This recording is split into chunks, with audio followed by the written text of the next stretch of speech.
What kind of mindset shift is needed when you moving from a company like Google or Twitter to OpenAI? The main thing is to build like safe and beneficial AGI for humanity, right?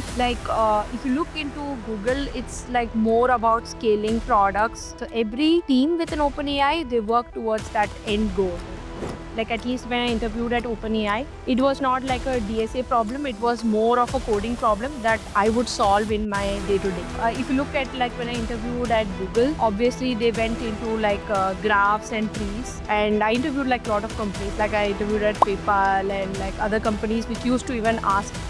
I didn't want to pursue engineering. I wanted to be a chartered accountant. I wanted to go into accounting and finance. But after like a lot of influence from my parents and grandparents, I thought, engineering is something that I should pursue because I felt like I was really good at math, but I don't know if I would excel like in core engineering. So I went into that stream and I took like a lot of courses in decision systems, data science and statistics.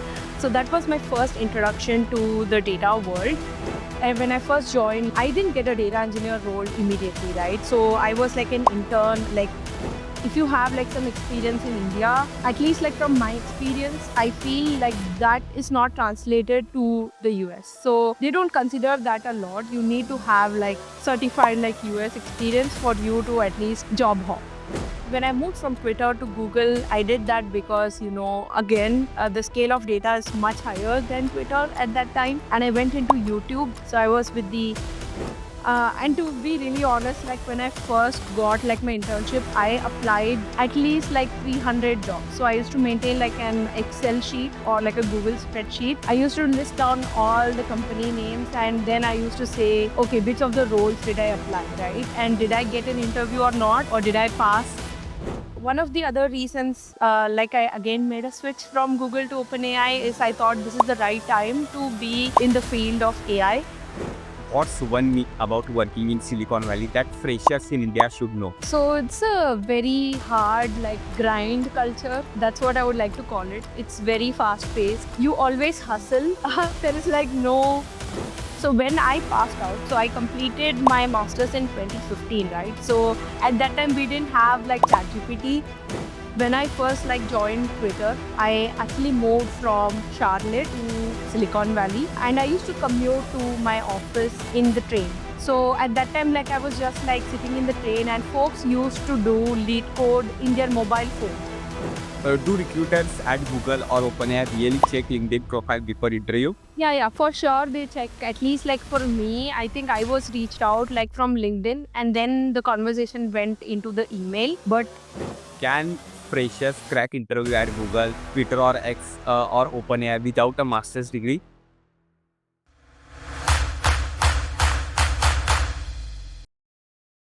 Today's episode is extra special. We have with us someone whose career journey is nothing short of inspiring. From graduating as a gold medalist in electrical and electronics engineering in India to building world-class data systems at companies like Twitter and Google, and now making an impact as a data engineer at OpenAI, the home of ChatGPT. Shweta Shekhar has done it all. She's worked on massive scale data problems, navigated big tech, and is now contributing to the future of safe and responsible AI. What I love about her story is how relatable it is for students and freshers who dream big. She started out just like many of you, figuring out her path, building skills step by step, and today she is working on some of the most exciting challenges in technology. In this conversation, Shweta is going to share not just her professional journey but also the real lessons, the decisions that shaped her career, the skills that actually matters, and the opportunities waiting for freshers in the world of data and AI. So if you ever wondered how to break into data engineering, what it's really like working at Google or OpenAI, or how AI is changing the future of jobs, you are in for treat. Let's welcome lots of energy Shweta Shekhar. Hi Shweta. Hi, Hi Chaitanya. Thank you very much for having me on the show. Looking forward for a great conversation, and I hope at the end, like folks viewing this would have like a good information about like data engineering. Yeah. Yeah, Shweta, it's an honor to have you. We have so many questions for you, and I know our listeners, especially students and freshers in India, are very excited to hear your story. So let's jump right in. So, Shweta, my first question is that can you walk us through your journey from Anna University to the OpenAI? It must have been a great adventure, right? So, yeah, I started like my bachelor's in electrical and electronics engineering from like an affiliated college in Anna University. So, actually, to really be frank, I didn't want to pursue engineering. I wanted to be a chartered accountant. I wanted to go into accounting and finance. But after like a lot of influence from my parents and grandparents, I thought, engineering is something that I should pursue because folks kept on telling me that I had like a logical thinking mind, so they said like engineering is a better fit for me.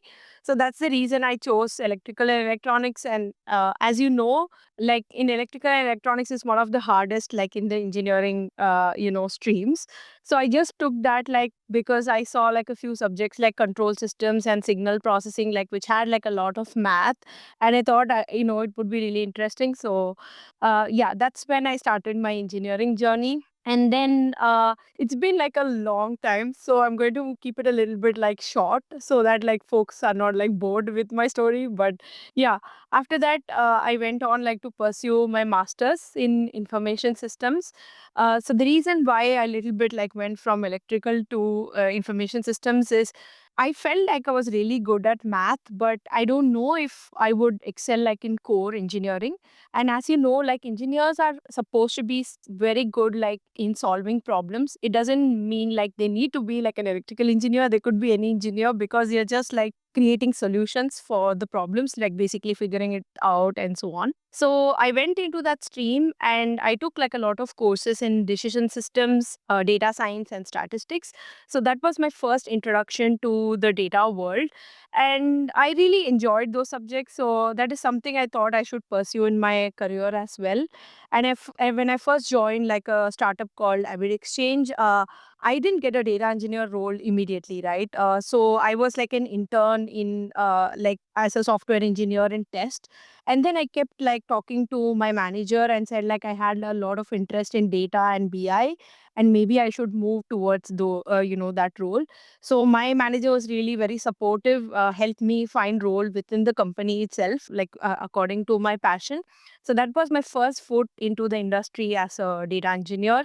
And from there, I've always like moved companies. Like as if you've seen my profile, like I've been like 3 years with Avid Exchange, and I then went into a company called Lending Tree, which is also like a kind of a startup, but it is still like publicly traded, like in I think it's in NYSE stock market. I'm not sure which one. But yeah, so over there as well, I always made these shifts so that I would know like what kind of data I would be dealing with. And I also did that because like when I moved from Lending Tree to Twitter, I knew that the scale of the data will be really huge because it's a social media company. And, there will be a lot of challenges with respect to the volume of data. And there was like a new tech stack and so on. So, and when I moved from Twitter to Google, I did that because, again, the scale of data is much higher than Twitter at that time. And I went into YouTube. So I was with the ads planning measurement engineering team where we used to like get data on viewership metrics and provide them to third party partners like Nielsen, Comscore, and so on. And one of the other reasons, like I again made a switch from Google to OpenAI, is I thought this is the right time to be in the field of AI.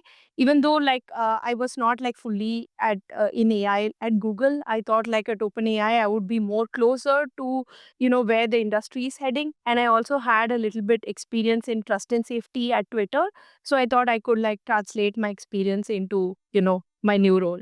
Yeah, Shweta, that's a fantastic journey, and it's adventurous, I can say. Yeah, there were like yeah, as you can imagine, there were a lot of like stepping stones. I always took each one of them as an opportunity and try to learn, outside my current role. Like I always wanted to know like what were the industry standards, and I try to keep myself updated. with it. Yeah, Shweta. So moving to another country for work is a big step, even for the Indian students also, because the Indian families and Indian parents are not that much allowed to go from their heart to another country. So, Shweta, what was your biggest learning when you moved from India to US? Yeah, fortunately for me, like my parents have always been like supportive of me, like pursuing my masters and even like being updated, like, going on to another country other than India. So, yeah, I totally understand what you mean by, how parents are like sometimes.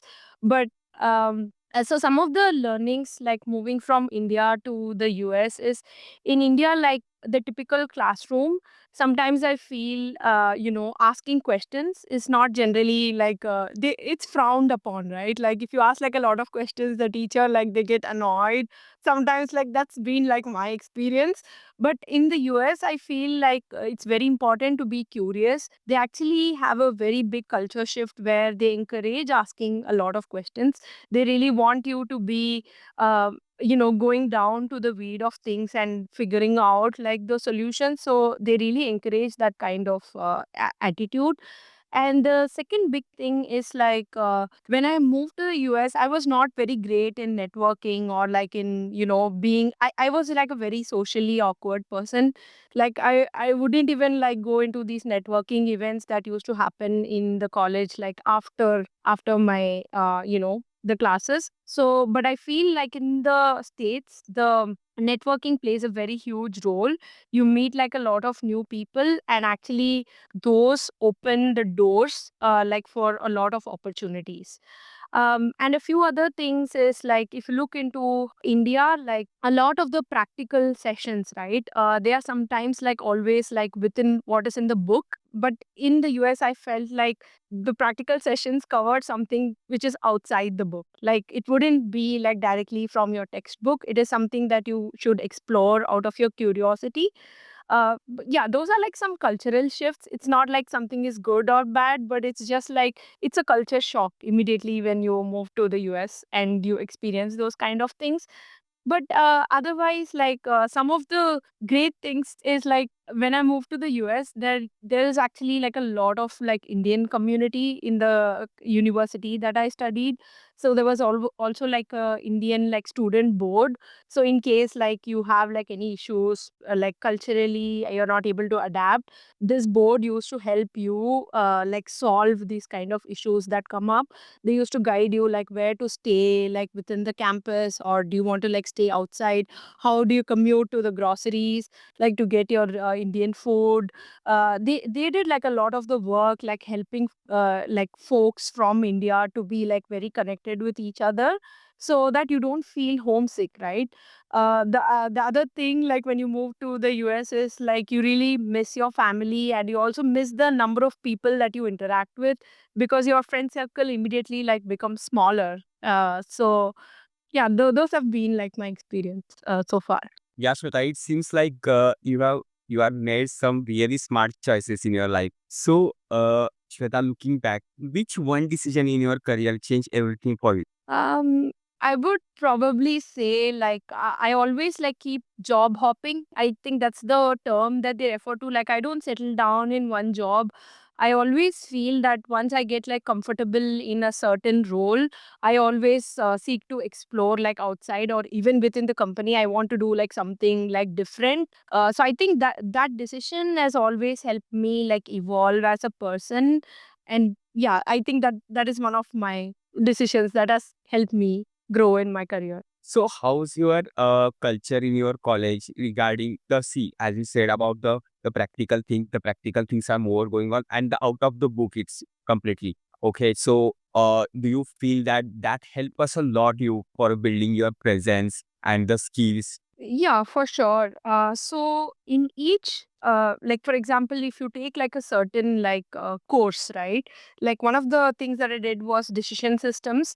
So there is a professor who comes in, like usually there's a professor or like a teaching assistant, like who works with the professor who actually starts with the class. They explain the basic concepts, and after that, like you are given assignments. So all these assignments are nothing that were taught in the class actually. Like it needs to be like more explored. Like you need to refer like a lot of books and also you need to go to the library to solve those kind of questions. So when I passed out, so I completed my master's in 2015, right? So at that time we didn't have like ChatGPT, so it was not like very easy to find information out there. And also, like at the end of the term exams, there is a concept called as like an open book exam. So that was very new to me, like where they would just give you like the textbook for the course, and they would have like a question paper. You are allowed to refer to your textbook to answer the questions. So it's not like a direct like textbook answer, but it's a way where you would apply the concepts from the textbook to get to the answer. You get what I'm saying, right? It's not like something you just like mug up and write, but you apply those concepts. So yeah, that was a shocker to me about like open book exams. Like when I first heard about that, I thought like I could just go in without like studying, it would be so easy and all that. But basically the exam was just like for an hour, and you don't want to spend like 40 minutes just searching the book, right? You should be aware about at least where those kind of concepts exist in your book to refer back and write. So that is one thing. And the other thing is, as I mentioned, like there is a student board and also like a career advisor that they would give you within the university. So this career advisor encourages you to look for jobs or internships pretty early before you graduate. So if basically the program takes like 2 years to complete, even when you join the program, like within 6 months, they would advise you to, start applying for internship, prepare like your resume. So those are some things that has really helped me, because you kind of are aware, right? Like how to navigate the job market. And also there are the pains of visa and all. As you know, you must have heard like a lot about that as well. This career advisor helped us to navigate those kind of things as well. Like he or she would tell us like which kind of jobs would have like a visa sponsorship, or which kind of jobs would help us to help an intern out. So those kind of things have really like helped at least to set foot into the industry. But after you set foot into the industry, it's all in your hands. I would say like you wouldn't have a career advisor. You should be your own career advisor. You should do things on your own. And to be really honest, like when I first got like my internship, I applied like at least like 300 jobs. So I used to maintain like an Excel sheet or like a Google spreadsheet.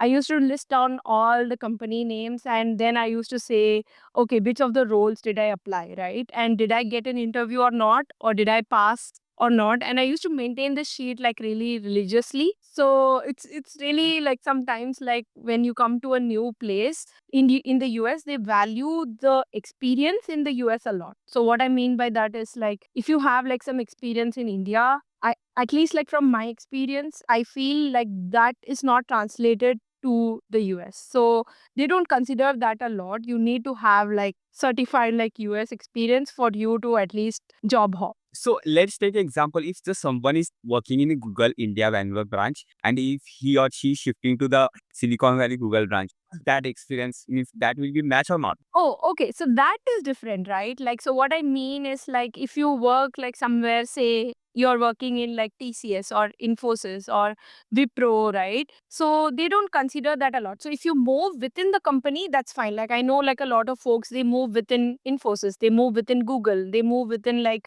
Meta, right? That is fine. But if you leave your job and then go and do your masters and then you look for jobs, you basically have to restart your career.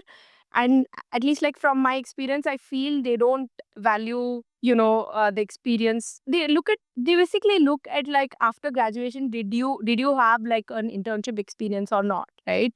And then they go forward from there. But as you mentioned, yeah, if you're moving within your company, that should be like like a much smoother experience. Yeah, Shweta. So now let's talk about something many of our listeners want to know. It's about Silicon Valley. The word Silicon Valley came to the Indian students or the Indian aspirants' minds. The first thing came or the something came in the mind that is about the Apple's office or the Google office. And for personally me, when it's Silicon Valley, the movies like The Social Network, Steve Jobs or the creators of Silicon Valley comes in my mind. So, Shweta, I want to know that what's one myth about working in Silicon Valley that freshers in India should know? Okay, so it's a very hard, like grind culture. That's what I would like to call it. It's very fast paced, right? And it's like you always hustle. There is like no, like, I mean, I wouldn't say this applies to all the people in Silicon Valley. But if you look at the top, like 20-30% of folks, they are always hustling. They are always looking at what's next. They always keep like themselves updated with the current tech stack. They're always like studying. So one example that I would like to quote is like when I first like joined Twitter, I actually moved from Charlotte to Silicon Valley. And I used to commute to my office in the train. So at that time, like I was just like sitting in the train, and folks used to do lead code in their mobile phone. So I used to see like people used to type code in their mobile phone, and they used to practice when they are in train, right? So that was like my first impression. Like folks, they don't want to like waste time. Even in the train, they want to keep their brain really active, right? So yeah, so freshers really need to know that. I think the Bangalore culture is very similar, I would say, to Silicon Valley. But just that, yeah, the Silicon Valley gets its hype like from a lot of the Hollywood movies, right? So It's even I saw in, as you say, in Bangalore, okay, but not this much time. Even the when I travel is to from metros in Bangalore, I saw the people are just listening to music. But there are the some clubs or the some cafes that are dedicated for the startup person. Once you get down, sit for there are just for 30 minutes, you can realize yourself that where you are standing right now and what skills you have to learn with these similar people. That is a means I think it's a big advantage for you also when you saw that the scene that someone is doing a coding on practicing the on lead code. When you get surrounded with this type of people, you automatically get involved in this culture, right? yeah, yeah. And also, there is this imposter syndrome. Like, you feel that you are always like not good enough, right? Like, folks around you are much better than you. But I would say, like, you need to have like a lot more confidence. Like, at least in my experience, I feel I have grown to be a person like where I have built my confidence like step by step. It doesn't come like immediately, because if you look in Silicon Valley, you have the best like from all the countries, right? If you look at Bangalore, like it's mostly like folks from India. But in Silicon Valley, you get like the best from India, you get the best from China, Korea, like everyone, like obviously like people from US as well. But it's that kind of pressure that you have to compete with the best. So for freshers, I would always advise like don't get too intimidated. Just feel that you are good enough. Like don't feel that you are don't really like feel stressed. Like be yourself, and I feel like they can definitely succeed wherever they go, right? Yeah. Yeah, Shweta. Now let's talk about the skills now. Okay. So tell us about that. What are the foundation skills every fresher should master before applying for data engineer role in 2025 or 2026 if they are planning to search job in a Silicon Valley or in any other country apart from India? So first thing is like SQL. Like folks in the US sometimes they call it like SQL. So it's SQL. SQL needs to be really good because that is the first step for accessing the data, right? So when I mean SQL, it's not just like select star kind of statements. You need to be really really good. Like kind of know the window function, partition by function. Like kind of know the best or the most advanced part of SQL. The second thing they need to master is like distributed systems. So what I mean by that is it's like a design kind of question. Like sometimes like companies ask, but you shouldn't go out of like preparing in a way like what questions are asked by companies. You should rather prepare like for yourself, right? So when I say distributed systems, it's more like if you know in the current scenario, right? Like data is not stored in one server or in one data center. It is very distributed across like multiple data centers. So how do you like kind of make sure like all this data is reliable and consistent across like these multiple data centers? So that is a key concept that a fresher or anybody in data engineering should know. And the third thing is obviously like coding. Python is usually like mostly preferred in the data engineering space because most of the tools like Airflow, Spark, all of them, they all have like a Python API, which folks use very prevalently in data engineering. And also the level of Python, that is something like maybe I can explain a little bit more later. Like you need to be at least like good with like basic data structures and like basic algorithms. We don't need to like go into like the depth of like dynamic programming or like graphs, or like there's this Bellman Ford algorithm. Like I mean, it's good if you know all of those, but it's at least good to know at least the basic concepts of data structures and basic concepts of algorithms. So maybe think like easy to medium in lead code. Yeah. So to be really honest, like I have been asked like data structure algorithm in all the companies, right? Like where I interviewed. But right now that trend is changing. Folks like at least when I interviewed at OpenAI, it was not like a DSA problem. It was more of a coding problem that I would solve in my day to day. So if you look at like when I interviewed at Google, obviously they went into like graphs and trees, and I interviewed like a lot of companies. Like I interviewed at PayPal and like other companies which used to even ask trees. So I would suggest at least like in the current scenario, like focus more on the basic data structures like Python lists, dictionaries, sets, and know the basic algorithms like two pointer algorithm. Like there is this two pointer approach, and then like you have the sliding window, which is like one of the very important, because like in data, sliding window is what we use to process like real time data streams. So like those kind of concepts where you relate with the data world is something I would ask like freshers to concentrate more upon. But these DSA kind of questions, right, it only helps in a way that it improves the logical thinking in your mind. So you cannot expect the same question to be asked in interviews, right? You always have to think in a way that you practice and apply what you learn to the new problem. So I would suggest like freshers to practice a lot. Practice. And also, there are like a lot of mock interviewing platforms right now. So, where you basically just like code with someone in front of you, they ask the question and you code in front of them. So, there are like a lot more evolving in that space. And also, as you know, right now, ChatGPT is like your best like interview buddy. You can ask it to role play with you. You can say like, ChatGPT, hey, you need to be like my interviewer for a DSA round. Can you provide me like some kind of coding question like for a data engineering coding interview? And ChatGPT is really good, like where it acts as an interviewer, and you can basically practice and just behave the same way that you do in an interview. And I think that's a really good way where you folks can practice and get themselves really good at it. Like at least it calms your interview nerves, right? So, and also I was saying that for data engineering, I think folks should also know a little bit more into the open source tech stack. So people use like Airflow and Spark a lot. So think about ways like where they are building like a capstone project where they use like both this kind of tech stack and have like a GitHub profile ready. So in your resume, you can add your GitHub profile. And if you have really good capstone projects, there is a chance that you might be called in like for an interview, right? Yeah.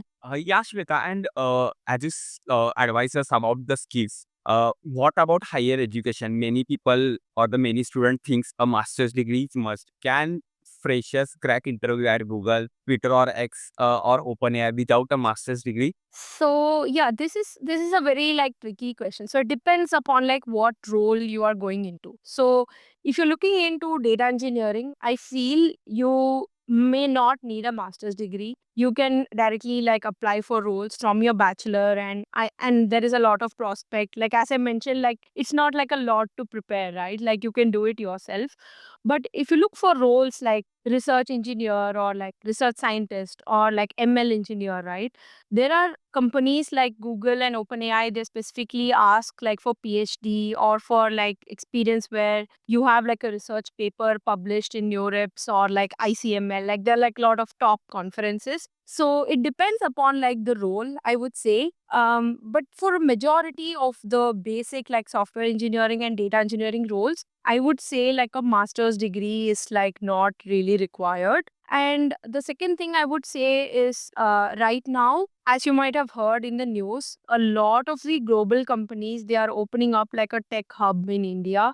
So even in my previous company, like at Google, in my team, they opened like a new data engineering team in India, and there were like a lot of freshers who got hired. So I would imagine like it's not like really hard to get into the data engineering space. Like you can definitely do it like with a bachelor's degree, and master's is really not necessary. Okay, so let's say a fresher get chance in a intern at OpenAI. Is there an intern positions in OpenAI? Because yesterday while doing research, I saw that OpenAI has about like 2,600 or 500 employees globally as of mid 2025. I just saw that number. So in that number, they also hire the interns. Yeah, so they have something called as the graduate program. Like they definitely have like some internship opportunities, usually available like during the summer time in the United States. So usually, like when you do an internship, I think it's between August and September of this of every year. That's when they have like summer internships, and they mostly hire only in the US. And I think they are open like a hub back in India, but I'm not sure if they are hiring like engineering roles. I think they have like a few like sales roles available. But yeah, for sure, I would think they would hire like internship position. But this doesn't happen like year round, right? It only happens during the summer time period. So the concept about that is like every school, like, or every university that you go to, they offer like summer vacation. So between August, I think between July and September, like you don't have to go to the university. So during that period, like folks do like internships. So they do hire like even like in bachelor's and even in masters, folks do these internships. And Google, obviously, they have like a lot of internship position open. OpenAI, I think they should have, but don't quote me on that because I might have to check. But I'm sure they might have like some summer positions, like summer internship positions during the time period I mentioned. So Shweta, let's talk about your experience at OpenAI. You have worked at companies like Google, Twitter. So big question is that for you, that what kind of mindset shifts is need when you moving from a company like Google or Twitter to a mission-driven organization like OpenAI? So in OpenAI, the main thing is to build like safe and beneficial AGI for humanity, right? So it's very mission driven, right? As you mentioned, like if you look into Google, it's like more about scaling products and kind of contributing to the product itself. But here in OpenAI, you contribute to the mission. So every team within OpenAI, they work towards that end goal, right? Or end goal, or even like that progression towards that goal. So the culture shift is, as I mentioned, it from Google to OpenAI, it's really fast paced. So some of the differences that I can note is at Google, like there were like multiple layers of approval required, like to launch like certain features or certain changes to the data pipeline. But OpenAI is really fast in implementation. Like if you look, you have to like be doing things rather than like being in meetings or writing like a lot of documents and so on. You need to be really good in delivering like something that would be of value to the mission. So obviously there is a big mindset shift, but before I applied to the to OpenAI, I knew this is what I was aspiring for. So that kind of helped me to take that first step to apply. And the second thing is like during the interview, the same way like the interviewer is interviewing you, it is you have to interview the interviewer to make sure that your career goals are basically aligned with what kind of role you will be doing in the company. So usually like in every interview, they give you like 5 to 10 minutes at the end to ask questions, right, to the interviewer. So that's when you have to have these kind of questions in your mind, like anything with respect to the culture or how like the workplace is, like those kind of questions you're supposed to like ask and kind of get that sign like whether you would fit in that kind of environment. So yeah, those are like some of the things that I did, like to make sure, like my whatever I'm thinking aligns with like the role that I will be doing at OpenAI. Yeah, Shweta. Uh, as you just say about the hiring process, can you please little brief us about like a hiring process must be very competitive, I think so.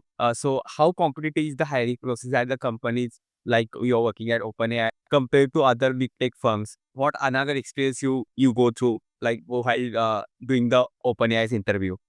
So it's very competitive, like as I would imagine. And it's very similar to like, have you heard of this acronym called as FANG? Like Facebook, Apple, like, yeah, it's very, very similar. It is that competitive. Like you have like a tech screen, right? Like you first talk with the recruiter, you have a tech screen, and then you are invited to an on-site, like where you have like 5 panel interviews. So it's very similar to the other big tech firms, like Meta does the same as well. Like they have like one tech screen and then they have like 5 or 6 rounds of on-site. So yeah, I did attend like all. I think I could say I attended like almost all the FANG interviews. Like I have attended Netflix and I mean Google, Apple, like everything. So everything has like the same kind of, vibe, like where you are supposed to, I mean, you will be grilled on things, is what I'm saying. Like you need to be really perfect. And also right now, the job market, as you know, it's very competitive. Like there are a lot of folks who are like facing layoffs and they are also in the pool of applying to jobs. So even if you do like 1 or 2 mistakes, you would not be considered because there are people better than you, at least during the period of the interview, right? They might not be better, or you might be better than them, but it's what you prove in that time period of the interview to the interviewer. So yeah, it's, I would imagine it is very competitive. Yeah. Yeah, Shweta, as you said about the layoff, we will take this question that this leads us to a big concern many people have right now or today in the world, that many people worry that AI will replace job. What's your take as a insider at OpenAI? AI will, so I'll tell like a few things on my side of data engineering, right? Like if you look into data engineering, there are multiple areas where a data engineer could contribute. One is like they could work on like the product value, like kind of bring in the experimentation metrics and help like, whether this kind of feature, will it, increase the DAU or will it increase the monthly active user? So it's more on the measurement side. So this is one part of it. The other part of the data engineering is where you contribute to the model itself, right? You kind of help with the fine tuning data sets, like you bring in like the eval data sets and help the model to keep like iterating and improve. So this is another stream of data engineering, right? And then there are other streams where you have to focus on like data privacy and compliance, like in multiple like European countries you have like GDPR requirements. So you need to make sure there are like multiple streams of data engineering. But in order to answer your question, like which one of them will be replaceable or not, right? So I feel like data engineering as a whole would not be like completely replaced. There are like a lot of tools and agents that actually act like a data engineer to do like some of the boring tasks the data engineer does. So what I mean by that is like a data engineer write like a lot of boilerplate DAG code. So it's something like how you orchestrate the pipeline, right? It's a lot of like boilerplate code that we write. So AI basically helps to automate those kind of like boring tasks so that like the data engineer can focus on the more interesting parts of the problem. So I would like to say that, say for example, 6 months back, you would require like 10 data engineers. Say maybe you need 8 people who are like mid-level to senior level, and 2 of them are like freshers who are working on some of these boring tasks, right? So I feel right now the size of the team will reduce. So from 10, it will become 5 because these AI tools can help you to do the work of these 10 data engineers, right? So I feel like you mentioned, they are like replaceable, but the number of people being in the team might reduce because they might become like more productive with all these tools in hand. So to answer your question, it is like two ways. Like, yeah, it will replace, but also like there are like a lot of data engineering roles open. So I feel like, it may replace, but you should still pursue it, right? Because you have chances to be in those 5 data engineers. Yeah. So, from your view, I think so. The mostly the entry level jobs will first replace, right? More than the experienced people's. Yeah, that is the major thing. Like, yeah, for sure that might happen. But as I mentioned, like if you do like a lot of capstone projects, and if you are able to build up a profile, GitHub profile that attracts like a few recruiters or like a few hiring managers, I'm sure like it would open the door like for freshers. So like 10 years back, freshers, they used to just have like a resume ready, like do some coding preparation, and they would be getting like a lot of calls, right? But right now, I totally agree. Like it's not the same as it was like 5 or 10 years ago.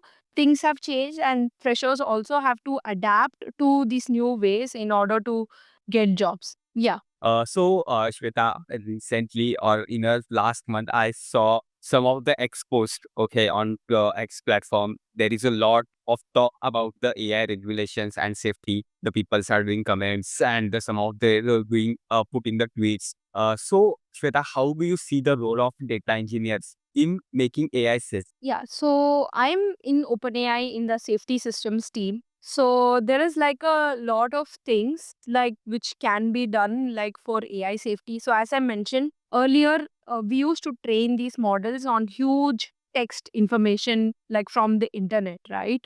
So right now we have this LLM which is capable of answering like all the questions that it was trained on. But in the future or even now, if you look at how this is evolving, is folks are now looking at very like good data sets. Like what I mean by good is like say it has like a kind of a consciousness like a human, right?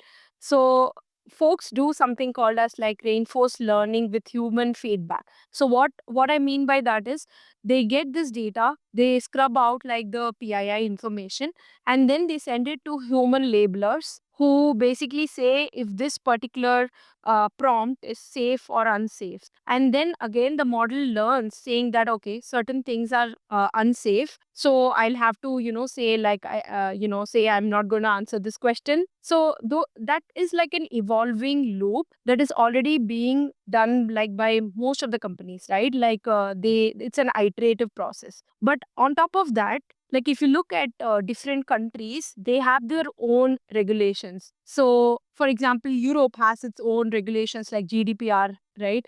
And in India, like there are like some certain policies. So the second step you have to see is like in order for AI to be safe in like certain countries, you need to make sure that these policies are something that the model also learns from. So the model needs to be educated with these kind of policies in like different geographical locations. So in that way, like the model knows like, okay, what is violating the policy and what is like by conscious, not correct, right? So that is like an evolving process that folks in anywhere, like if you look at OpenAI or like Anthropic, like one of the major competitors, that is something like AI safeguards is one of the major things which people are working on. Shweta, what tip or advice you want to give the audience while using the chat GPT or the things they are want to share, like any things that they are to share that information got leaked or anything? Because the Indians use all the things to put on the chat GPT and taking that. And so what things they are want to share on the chat GPT while doing the chat? So there are like there is a course actually which is called as like basics of prompting. So I don't know if you've heard like a single shot prompting, and there is something called as like multi-shot prompting. So I can give an example about multi-shot prompting is you give the like chat GPT like certain scenarios and ask it to act in a certain way for each scenario. So when you give it like a new scenario, it will absorb everything like from what you gave in the few multi-shots, and then it will make a decision based on that to provide you an answer. So that is called as multi-shot prompting. And there's something called as like role play, as I mentioned earlier in this video, like where you ask ChatGPT to behave like a certain role, like as an interviewer, right? And make sure that you get like enough information out of it, and that's called like a role play. So I feel right now, if you look like 5 years back, people were using Google a lot. Like, so everything used to go through Google. So Google used to be in a way where you just give like a single line and it just gives the search results, right? But right now, AI is evolved to a way where it's just like a human or like a buddy for you, where you can just get instantaneous, like thoughtful responses back. So, yeah, I think these are the three things I would say, like for the basics of prompting. But if folks are interested, I think there is a course called as like Basics of Prompting. I think you can Google that or ChatGPT that, and ChatGPT would tell you like what are some of the ways. When I was using the ChatGPT, after the 6 months, I saw on the LinkedIn that there is something called that prompt engineering also. The people say that if you write a good prompt, okay, you will get Yeah. the better result. But when I learned that course after thinking, and when I learned that course after around 1 or 1.5 months, I get noticed that there is a one AI tool that can create a prompt for you. Then Yeah, I feel yeah. like you wasted a time or what something that. So do you think that in this today's 2025 the people should learn the prompt engineering, because there are AI tools like means the AI tool I personally use, that is a prompt cowboy.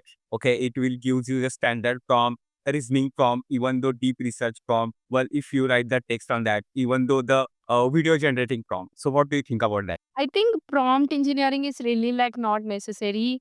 I feel like the most important coding language right now is English, because like you need to know really good English, or like right now even like companies are going into more like regional kind of prompting as well. Like as you can see, I think you can talk with ChatGPT in your in Hindi, or I think even in Tamil, like, and so on. But I feel your English should be really good, and your creativity should be really good, because if you see like folks, they edit their images in ChatGPT, right? But the way you want it to edit, you need to be really creative in the description. Like if you just say, oh, edit it like as I'm standing in front of the beach, it's going to be really ordinary, but you need to be really providing a lot of details.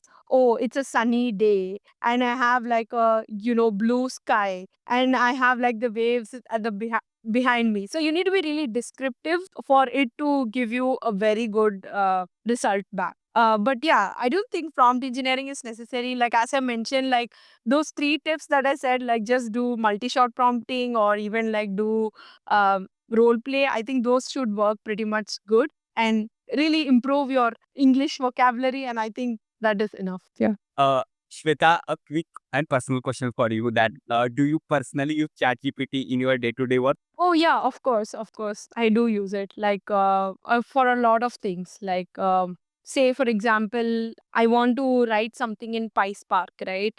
But for me as a data engineer, I'm really good in like SQL. So I just write like a SQL script, and I just ask ChatGPT to convert it to like PySpark, right? And pretty much it gives you a good result. But something to be really wary of is in this current environment, you need to be really good critique of the code. So you need to be a code reviewer at heart.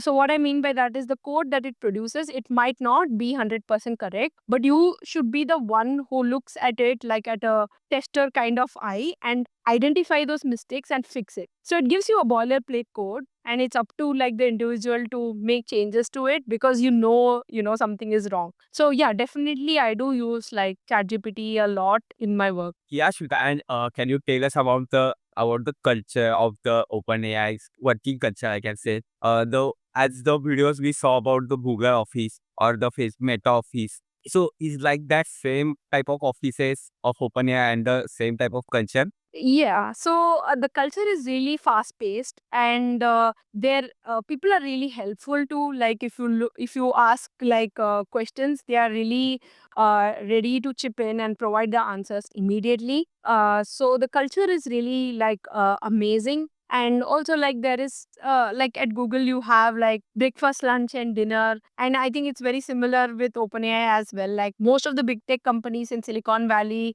all the benefits like seem to be like very standard, I would say. So yeah, it has a like a good gym, and it has like good two places to eat, right? And then people are really nice, they're really helpful, and like also like everyone is motivated towards the mission. So it just like makes it like easy for folks who are joining new, right? Like they are not they are all like motivated towards the same goal. So you can see that the company can function like much faster, and like they can be very nimble also to changes. So yeah, the culture is very similar. But in Google it was the same, but the thing is, like as I mentioned, like it used to be a little bit where you had to get like a lot of approvals in order like for a launch to happen. But the folks are amazing, right? Like everyone is so intelligent, and they are brilliant engineers who are really eager to contribute and help in you succeeding as well. So in all the places that I've worked, this has been the case. So yeah, kudos to like Silicon Valley and its culture, I would say. Yeah. Yeah, Shweta, let's talk about little bit about LinkedIn. Do recruiters at Google or OpenAI really check LinkedIn profile before interview? What's your experience about the Yeah, for sure. They check the LinkedIn profile. Like at least like for me, I think I was reached out like from LinkedIn, and then the conversation went into the email. But yeah, folks really check LinkedIn. So keep your profile updated. Like add like all the projects that you've done, like the awards that you've got and all that. Yeah, people do check LinkedIn. Yeah. Okay, Shweta. So, final question for you before ending this podcast: that do you think India can become a global hub or a artificial intelligence and data engineering talents? Do you think India can become a global for AI or data engineering talent? So I can say like some of the big wins, right? Like with India, like if you see, there is a lot of talent pool, very good set of engineers, right? Like a lot of engineers like graduating every year. And also you see like a lot of global companies having major tech hubs in India. Like as you can see, and you can also see like there is a cost advantage for India, and also a scale advantage, like a lot of people, so we can scale things like really fast. And also like to be like I was reading one of the things, like there is something called as the national AI strategy that the government introduced as well in India. And even like my cousin and like my niece, etc., like if you see, like they have like a AI course in their school. So I feel like the curriculum is really like updated, and it is making sure that the younger generation is able to be in line with where the industry is heading. But there are certain things like which needs to be like focused on a lot, is the research depth. So if you look at like the US, like the states and China, they're really good in the fundamental AI models, right? Like for example, DeepSeek came out of China, and ChatGPT from the US. I think from India, there is a little bit lack of like the research depth, and also like there are like a lot of startups like doing great product innovation. So I really want like some things like where the universities are able to get some research funding from the government, so that like students can use that research funding and kind of like contribute to one of the major conferences, like as I was saying, like NeurIPS and ICML and all that. So folks from India should definitely like contribute to the research space.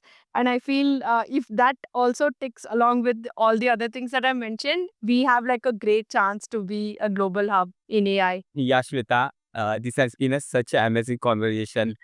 Thank you so much for your time and for sharing your incredible insights.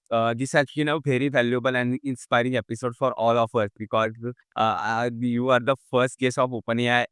From I doing the research on YouTube that there are the less amount after this. I saw the podcast of Sam Altman with the Nikhil Kamath, and I just thought to do one podcast with the data scientist from OpenAI, because I do a podcast with data scientists or data analysts or ML engineers only. The thing I want to share that thank you so much once again for your time and for your dedication for this podcast. Thank you so much, Shweta, once again. Thank you very much, Chaitanya, for giving me an opportunity. I really hope that the audience can learn a lot from this podcast. I hope it was useful. But yeah, thank you for giving me this opportunity.